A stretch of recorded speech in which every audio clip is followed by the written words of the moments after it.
परिमेय संख्या की इंग्लिश में बात करें तो बहादुर रेशनल नंबर होता है। रेशनल नंबर, देखिए रेशनल नंबर परिमेय संख्या कब होगा? देखिए कोई भी संख्या परिमेय होने के लिए आपको ध्यान में देने वाली बातें, देखिए सबसे पहला ध्यान रखिए कि अगर कोई संख्या को बहादुर आप परिमेय बोल रहे हैं, क्या बोल रहे हैं? परिमेय। तो संख्या का कंडीशन, पहला कंडीशन है कि संख्या p बटा q के रूप में होनी चाहिए। ठीक, पहला condition. Condition number 2, q not equal to 0 के पालन करे। एक मतलब हुआ बहादुर कि कभी भी q बराबर नहीं होगा के 0 के। तीसरा याद रखिएगा, तीसरा कंडीशन p तथा q, p बाई q, तो बहादुर p जो होगा और q जो होगा ये दोनों बहादुर यानी कि p भी पूर्णांक संख्या होनी चाहिए और q भी क्या होनी चाहिए? पूर्णांक संख्या होनी चाहिए। सर पूर्णांक संख्या हमको बताइए, पूर्णांक क्या होता है? तो 0 सहित धनात्मक संख्या और ऋणात्मक संख्या के समूह को ही क्या कहते हैं बहादुर? पूर्णांक संख्या, इंटीजर नंबर। अब देखिए अगर कोई संख्या को आप परिमेय संख्या बोल रहे हैं तो तीन शर्त अगर कोई संख्या पालन कर लिया तो समझिए वो संख्या परिमेय हमेशा के लिए परिमेय है। देखिए पहला शर्त है बहादुर कि p बाई q के रूप में होनी चाहिए। q नॉट इक्वल टू 0 के पालन करें, मतलब कभी भी q का मान 0 नहीं होना चाहिए। ठीक, तीसरा है p बटा q। आप देखिए संख्या मगर p भी पूर्णांक संख्या और q भी पूर्णांक।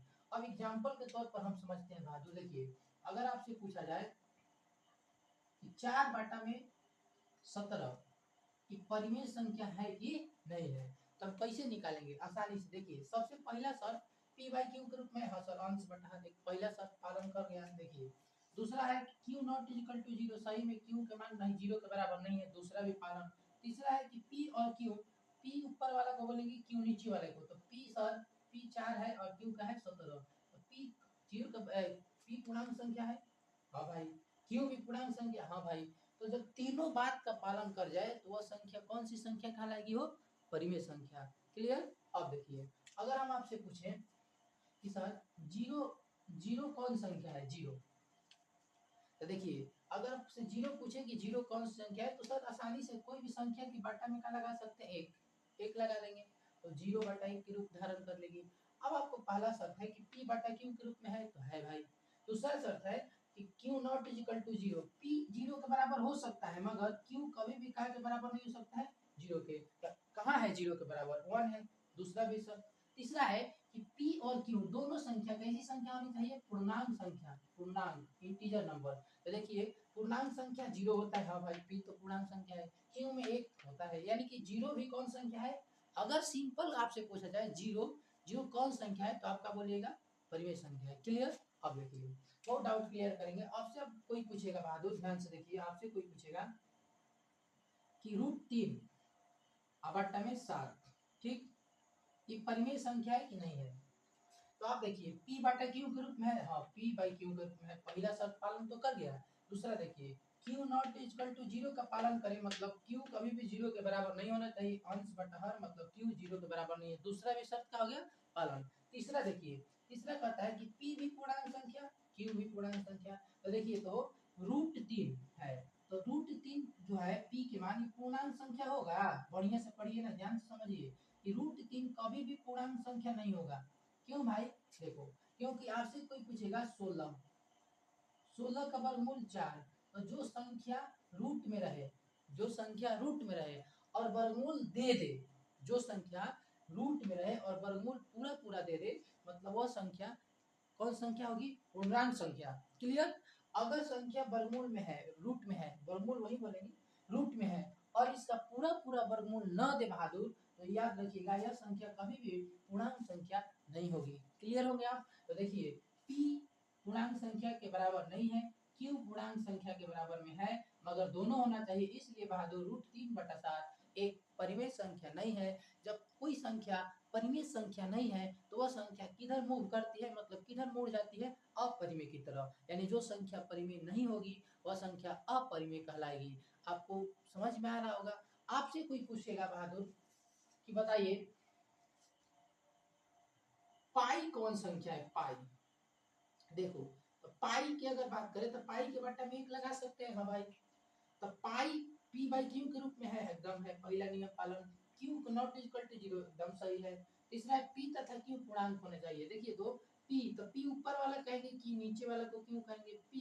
पाई पूर्णांक संख्या पढ़िएगा, पूर्णांक संख्या 0 से नहीं धनात्मक और ऋणात्मक संख्या के पूर्णांक संख्या कहेंगे तो पाई कभी मिलेगा हो। इसलिए पाई एक पूर्णांक संख्या न होने के कारण पाई एक अपरिमेय संख्या है।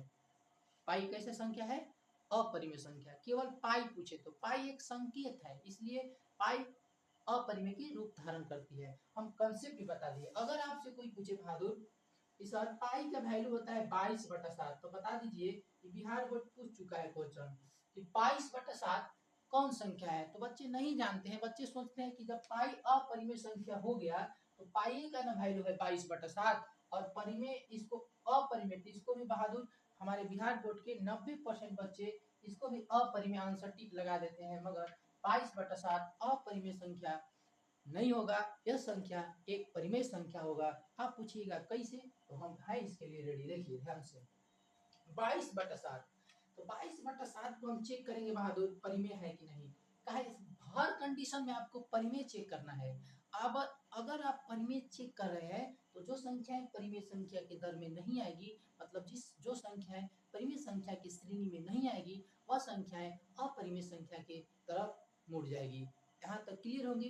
तो परीक्षा में याद रखिए बहादुर, अगर आपसे परिमेय अपरिमेय के सवाल पूछा जाए या आप बिहार बोर्ड के अदर स्टेट के बच्चे हैं या आप कंपटीशन की तैयारी कर रहे हैं, आपसे परिमेय और अपरिमेय में दिक्कत हो रहा है, तो वीडियो आपके लिए रामबाण होगा, मेरा वादा है। आप जरूर कमेंट करिएगा लास्ट में। ध्यान से देखिए 22/7 पी बाई क्यू के रूप में है। सर देखेंगे हमेशा क्या आपको चेक करना है, हर कंडीशन में आपको परिमेय चेक करना है।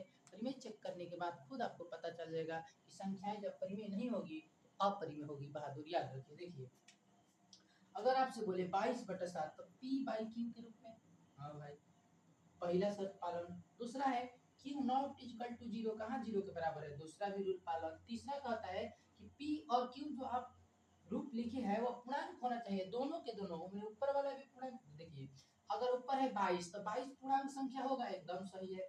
7 भी पूर्णांक संख्या, एकदम सही है। यानी कहेंगे कि 22/7 कैसे संख्या है बहादुर, रेशनल नंबर, मतलब परिमेय संख्या है।